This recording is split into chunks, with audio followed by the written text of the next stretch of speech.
তোমা আপনাকে ধন্যবাদ। সকাল প্রায় এখন থেকে 20 মিনিট আগে এই হবিগঞ্জের জনসভাটি শুরু হয়েছে আনুষ্ঠানিকভাবে, তবে এখনো জামায়াতের আমির আসেননি। উনি এই জনসভায় কিন্তু যোগ দিতে দিতে প্রায় 10:30 থেকে 11টা বেজে যাবে, তারপরে তিনি এখানে বক্তব্য দিবেন।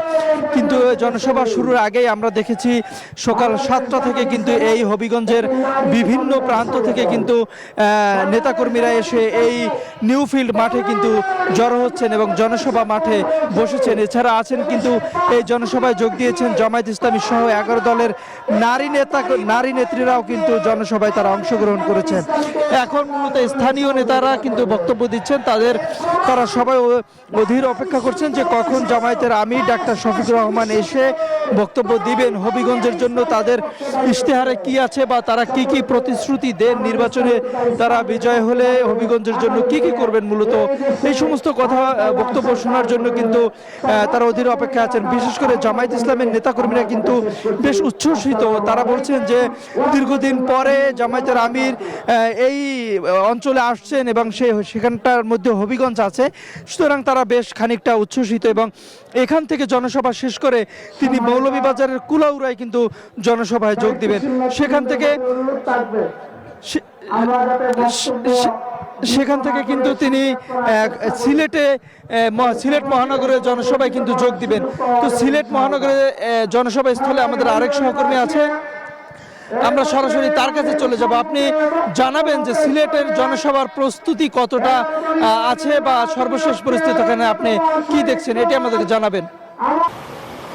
ধন্যবাদ। আপনি যেমনটি বলছিলেন, হবিগঞ্জ এবং মৌলভীবাজার যে সমাবেশটি পরে আসলে সিলেটে কিন্তু বিকাল 3:30টার দিকে সমাবেশে তিনি অংশ নেবেন। সেই সমাবেশকে কেন্দ্র করে কিন্তু সব ধরনের প্রস্তুতি কিন্তু ইতিমধ্যে সম্পন্ন করা হয়েছে। ইতিমধ্যে আমি দেখানোর চেষ্টা করছি স্টেজ সহ যাবতীয় যত কার্যক্রম আছে সবগুলো কিন্তু শেষ করা হয়েছে। একই সাথে নিরাপত্তা ব্যবস্থাও কিন্তু ঢেলে সাজানো হয়েছে প্রশাসনের পক্ষ থেকে। আমরা যেমনটি জানি এখন কিন্তু হবিগঞ্জে চলছে এবং তারপর মৌলভীবাজারে সমাবেশ করে বিকাল 3:30টার সময় হেলিকপ্টার যোগে সিলেটের যে জেলা স্টেডিয়ামে জামাতের আমির আসবেন এবং সেখান থেকে আসলে সরাসরি তিনি এখানে যে সিলেটের আলিয়া মাদ্রাসা মাঠ আছে সেখানে এসে পৌঁছাবেন এবং এখানে বক্তব্য দিবেন এবং দিক নির্দেশনামূলক বক্তব্য দেবেন এবং নেতাকর্মীদের ভোটের বিষয়ে বিভিন্ন কার্যক্রম তিনি করবেন এবং সিলেট এবং সুনামগঞ্জের যে 10টি আসনের জামাত এবং 11 দলের জোটের প্রার্থী আছে তাদেরকে আসলে পরিচয় করে দেবেন, এমনটা কিন্তু আমরা শুনেছি। সব মিলিয়ে বলা যায় শেষ মুহূর্তে প্রস্তুতি চলছে এবং বিকালের দিকে জামাতের আমির আসার পরে আসলে পরবর্তীতে আমরা জানতে পারবো তিনি আসলে কি ধরনের বক্তব্য দিবেন। সব মিলিয়ে এই ছিল আমার কাছে সিলেট থেকে সর্বশেষ খবর। জি, ধন্যবাদ আপনাকে।